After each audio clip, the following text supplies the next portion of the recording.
This is the story of Suzie. Suzie believed in Jesus, and Jesus is the light of the world.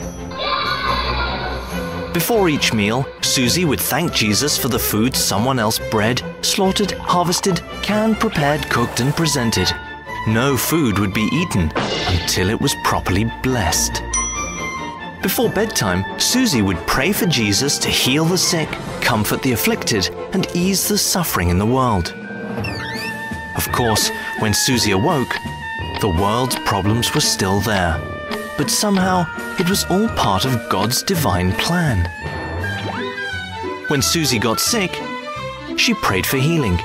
Then she paid a doctor, took prescription medication, and took weeks to recover naturally.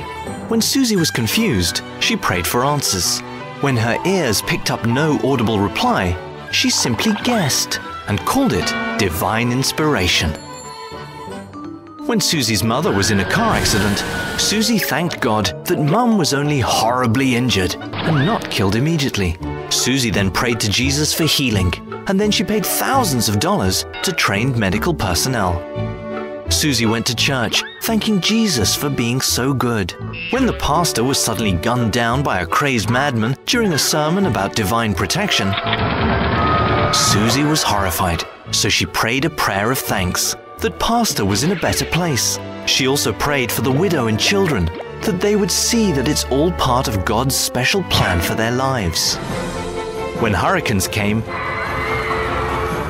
Suzie prayed and thanked Jesus that only a few thousand were homeless and only a few $1 billion in damage was done. For the millions worldwide afflicted with disease, Suzie prayed and asked Jesus that a vaccine might be found in a laboratory. After all, it made sense that science should do the actual healing. God was busy making the world wonderful.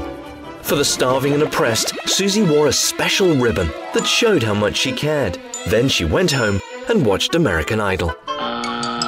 Yes, everywhere she looked, Suzie saw the omnipotent hand and never-failing love of God.